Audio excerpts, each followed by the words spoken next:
Bismillahirrahmanirrahim. Assalamualaikum warahmatullahi wabarakatuh. Perkenalkan, nama saya Siti Ikramatun. Saya merupakan dosen tetap program studi Sosiologi Fakultas Ilmu Sosial dan Ilmu Politik Universitas Syah Kuala. Izinkan saya menyampaikan beberapa hal terkait proses pembelajaran melalui video ini yang dibuat sebagai salah satu syarat pengajuan sertifikasi dosen tahun 2025 untuk unjuk kerja Tridharma Perguruan Tinggi atau PDD UKT-PT bidang pengajaran. Hari ini saya akan memaparkan salah satu mata kuliah yang saya ampu di program studi Sosiologi, yaitu mata kuliah Sosiologi Perdamaian dengan kode mata kuliah SSSG 2016. Pemaparan pengajaran dalam video ini terdiri dari delivery, interaction, dan assessment atau disingkat dengan DIA yang akan ditampilkan melalui cuplikan video pembelajaran. Mata kuliah Sosiologi Perdamaian merupakan mata kuliah wajib bagi mahasiswa prodi Sosiologi di semester 4 yang terdiri dari 3 SKS. Mata kuliah ini dilaksanakan selama 16 pertemuan dengan metode team teaching yang terdiri dari koordinator mata kuliah dan juga dosen pengampu. Mata kuliah ini bertujuan untuk memberikan gambaran terkait kondisi perdamaian di Aceh. Mata kuliah ini merupakan salah satu mata kuliah core prodi yang menjadi ciri khas program studi Sosiologi. Di dalam mata kuliah ini ada beberapa hal yang akan dijelaskan kepada mahasiswa, mulai dari mengeksplorasi kondisi konflik di Aceh, lalu kemudian dilanjutkan analisa kondisi Aceh pasca damai hingga memproyeksikan keberlanjutan perdamaian di Aceh. Adapun capaian pembelajaran lulusan untuk mata kuliah Sosiologi Perdamaian ada 3, yaitu CPL 03 mampu mengidentifikasi dan menganalisis masalah sosial berdasarkan perspektif sosiologis. Kemudian CPL 04 mampu mengimplementasikan nilai-nilai perdamaian dan pemberdayaan dalam menjelaskan fenomena sosial. Lalu CPL 07 memiliki kemampuan mengidentifikasi peluang dan tantangan di lingkungan sosial yang dinamis dan mampu mengembangkan solusi inovatif terhadap pembangunan sosial. Berikutnya, capaian pembelajaran mata kuliah untuk Sosiologi Perdamaian terdiri dari 4, yaitu CPMK 71 mampu menceritakan konteks konflik dan perdamaian yang pernah terjadi di Aceh. Lalu CPMK 72 mampu menggambarkan kajian perdamaian dari perspektif sosiologi. Lalu CPMK 73 mampu mengumpulkan berbagai cerita tentang konflik dan perdamaian dari sudut pandang masyarakat. Dan terakhir CPMK 74 mampu memproyeksikan keberlanjutan perdamaian di Aceh.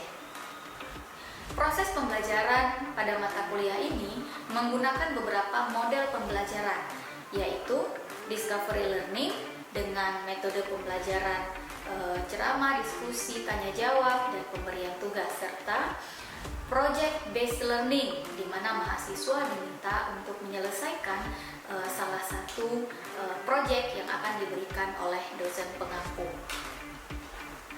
Untuk komponen asesmen pada mata kuliah ini secara keseluruhan terdiri dari penilaian tugas, UTS, dan UAS. Dalam cuplikan video ini, saya akan menunjukkan proses pembelajaran pada salah satu topik yang ada di dalam mata kuliah Sosiologi Perdamaian, yaitu konsep damai dalam perspektif sosiologi. Saya akan menggunakan metode discovery learning dengan memberikan materi, dilanjutkan diskusi, dan juga tanya jawab. Tujuan akhir dari topik pembelajaran atau sub CPMK ini adalah mahasiswa diharapkan mampu menjelaskan konsep damai dari berbagai perspektif tokoh-tokoh sosiologi. Berikut cuplikan video proses pembelajaran saya selama di kelas Sosiologi Perdamaian. Selamat menyaksikan. Assalamualaikum warahmatullahi wabarakatuh. Waalaikumsalam warahmatullahi wabarakatuh. Apa kabar semuanya? Sehat? Ketemu lagi hari ini kita di mata kuliah Sosiologi Perdamaian. Hari ini kita akan membahas konsep damai. Ya, ini dalam pertemuan ketiga, jadi kita masih membahas konsep-konsep dasar di dalam sosiologi perdamaian. Kita akan melihat bagaimana tokoh-tokoh sosiologi membicarakan konsep damai. Ada tidak istilah perdamaian atau damai itu di dalam teori-teorinya tokoh sosiologi. Nah, sebelumnya di pertemuan kedua kita sudah membahas sedikit tentang mata kuliah sosiologi perdamaian ini. Kenapa mata kuliah ini lahir ya, di banyak universitas di Indonesia mungkin belum banyak ada mata kuliah ini, tetapi di kita lahirkan mata kuliah ini untuk menjelaskan konteks masyarakat Aceh yang melewati konflik panjang lalu sudah berujung di perdamaian. Saya sudah siapkan beberapa materi yang nantinya materi ini akan kalian diskusikan di dalam kelompok kecil, gitu ya. Oke, sebelumnya saya akan absen terlebih dahulu seperti biasa. Teman-teman, saya harap sudah absen di sistem SIM kuliah. Nanti saya akan cek satu-satu di sini untuk memastikan konfirmasi kehadiran teman-teman di dalam kelas. Nanti di akhir pembelajaran ya, karena mengingat masih ada 1-2 orang teman-teman yang belum datang. Oke, nah hari ini saya sudah menyiapkan bahan materi untuk kalian baca. Yang materi ini sudah saya upload di e-learning, sudah saya bilang di pertemuan sebelumnya ada di e-learning semua bahannya. Kalian harapan saya kalian sudah akses bahannya, sudah kalian baca di rumah sebelum masuk kelas. Jadi hari ini kita diskusinya bisa lebih fokus pada isi bacaan. Tapi sebelum itu saya tetap akan memberikan waktu pada teman-teman untuk membaca kembali, tapi dengan metode cepat. Hari ini kita bagi dalam beberapa kelompok, cukup 3 kelompok. Nanti akan saya berikan per kelompok itu 1 materi untuk kemudian didiskusikan di dalam kelompok. Oke?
Bagaimana perdamaian itu diletakkan di dalam keilmuan sosiologi, karena seringkali perdamaian ini tidak dilihat sebagai kajian sosiologi, padahal di dalam prosesnya perdamaian ini justru sangat sosiologi sekali karena menyangkut berbagai aspek sosial di dalam struktur masyarakat, gitu ya.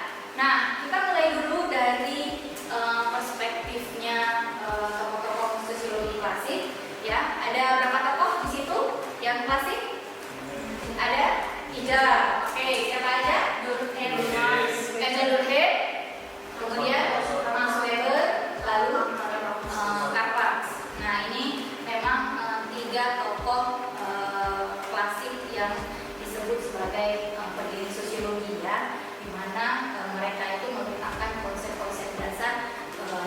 menjadi kajian keilmuannya sosiologi. Nah, kita mulai dari tokoh yang pertama, Emil Durkheim. Ini sangat terkenal. Jadi selain Auguste Comte, Emil Durkheim juga disebut sebagai bapak sosiologi. Gitu ya, dia yang meletakkan, mendirikan, memformalkan keilmuan sosiologi. Itu Emil Durkheim. Nah, dari hasil bacaan kalian di dalam artikel ini, ada tidak konsep yang ditawarkan oleh Emil Durkheim yang itu mencerminkan konsep damai atau perdamaian? Siapa yang menjawab? Oke, Haikal Karmar. Jadi Emil Durkheim saya menangkap itu adanya integrasi sosial. Oke, konsep integrasi sosial. Nah, kita akan lihat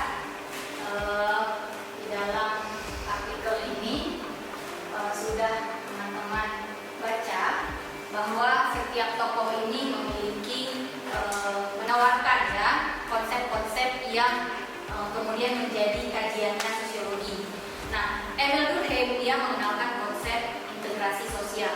Selain nanti teman-teman mungkin di mata kuliah teori itu sudah belajar tentang solidaritas sosial, gitu ya, dan sebagainya. Nah, konsep kunci integrasi sosial ini mencerminkan konsep damai. Kenapa? Karena kata Durkheim menjaga stabilitas sosial atau keseimbangan di dalam masyarakat itu sangat penting, sehingga norma sosial itu bisa menyatukan masyarakat. Nah, disebut dengan integrasi sosial. Nah, kesatuan masyarakat atau penyatuan masyarakat ini bisa menekan anomi atau penyimpangan, bisa mengurangi konflik. Nah, kenapa Durkheim mencetuskan istilah integrasi sosial? Itu juga untuk menjawab tantangan masyarakat Eropa pasca revolusi, ya. Jadi terjadi chaos, maka cita-citanya adalah bagaimana masyarakat ini bersatu, kemudian tidak ada lagi anomi, penyimpangan, dan masyarakat bisa hidup rukun damai, gitu ya. Nah, lalu ada Max Weber. Max Weber itu menawarkan konsep peran dari struktur sosial dan power atau kekuasaan. Dia mengenalkan 3 konsep kekuasaan atau wewenang atau otoritas, ya. Mungkin kalau teman-teman masih ingat di mata kuliah teori sosiologi klasik itu Max Weber terkenal dengan 3 konsep otoritas, ya. Otoritas tradisional, ada yang ingat? Lalu otoritas karismatik dan kemudian otoritas legal rasional, gitu ya. Otoritas itu kekuasaan yang menurut Weber itu bisa mempengaruhi interaksi manusia di dalam kelompok sehingga bisa membentuk perdamaian yang berkelanjutan. Nah, yang ketiga, tokoh klasik sosiologi yang juga sangat terkenal yaitu Karl Marx. Ya, dia juga menawarkan satu konsep, dia punya cita-cita, gitu ya. Dia berangkat dari latar belakang masyarakat yang latar belakang masyarakat industri yang terdiri dari 2 kelas sosial yang sangat jauh berbeda kondisinya, borjuis dan proletar. Nah, makanya dia mencita-citakan satu kelompok masyarakat. Nah, apa konsepnya yang kira-kira bisa menggambarkan kondisi masyarakat yang damai? Itu ada nggak di dalam pemikirannya Karl Marx? Siapa yang menjawab? Oke, Dina. Konsep masyarakat tanpa kelas. Oke, konsep masyarakat tanpa kelas. Nah, di dalam pemikirannya Karl Marx kita juga bisa melihat bagaimana konsep damai itu, ya, tersirat. Walaupun mereka para tokoh sosiologi ini tidak menyampaikan, tidak menyebutkan istilah damai secara eksplisit, tapi tersirat di dalam konsep-konsep atau pemikiran yang mereka tawarkan. Ya, kalau Karl Marx tadi kita seperti yang Dina jawab, ada konsep masyarakat tanpa kelas. Nah, ini karena dia berangkat dari masyarakat industri yang terbagi dalam 2 kelas yang sangat berbeda, maka dia membayangkan bagaimana masyarakat itu bisa hidup rukun tanpa ada satu kelompok yang menjajah kelompok yang lain.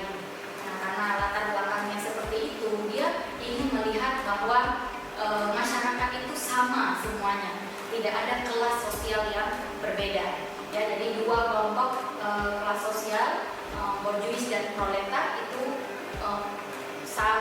jauh berbeda kehidupannya, sehingga katakanlah untuk mencapai masyarakat tanpa kelas, mencapai perdamaian, kehidupan yang damai, perdamaian yang berkelanjutan, yang tidak ada penjajahan tadi, tidak ada konflik antar kelas tadi, itu hanya melalui revolusi kelas, katakan Marx. Ya, jadi ketiga tokoh klasik ini, pendirinya sosiologi, ini mereka memiliki konsep-konsep yang sebenarnya arahnya adalah pada perdamaian. Jadi konsep perdamaian ini sebenarnya sangat sosiologis justru, ya. Tapi kajian perdamaian di dalam sosiologi itu masih sangat sedikit. Kebal setelah kita lihat ternyata di tokoh sosiologi itu semuanya ujung dari pemikiran mereka itu adalah pada kehidupan masyarakat yang damai, gitu ya. Oke. Nah, tadi kita sudah diskusikan konsep damai di dalam perspektif sosiologi, dalam konsep dan pemikirannya tokoh sosiologi, baik itu klasik, modern, dan kontemporer. Harapannya teman-teman sudah punya bayangan ya bagaimana perdamaian atau kehidupan yang damai itu merupakan cita-cita semua tokoh sosiologi, gitu ya. Apa yang mereka kaji itu adalah kondisi-kondisi di dalam masyarakat yang chaos, anomi. Kenapa bisa terjadi? Karena semuanya menginginkan kehidupan yang damai. Oke, sejauh ini karena tadi semuanya sudah berpartisipasi, tapi jika mungkin masih ada yang mau ditanya, boleh ditanyakan kembali. Masih ada pertanyaan? Oke, kalau sudah tidak ada, bahan ini sudah saya upload di e-learning, sudah saya sampaikan minggu lalu. Juga kemudian tadi malam saya sudah menambahkan tugas yang harus dikerjakan dari bacaan ini, yaitu kalian mereview kembali konsep damai di dalam perspektif sosiologi. Dalam perspektif tokoh sosiologi sudah saya cantumkan tugasnya di dalam e-learning. Nanti kalian tinggal lihat perintah tugasnya dikerjakan lalu diupload kembali ke e-learning. Oke? Ya, cukup sekian pertemuan kita hari ini. Terima kasih semua yang sudah hadir hari ini. Semoga sehat selalu. Saya tutup pertemuan kita. Sampai jumpa lagi minggu depan. Assalamualaikum warahmatullahi wabarakatuh.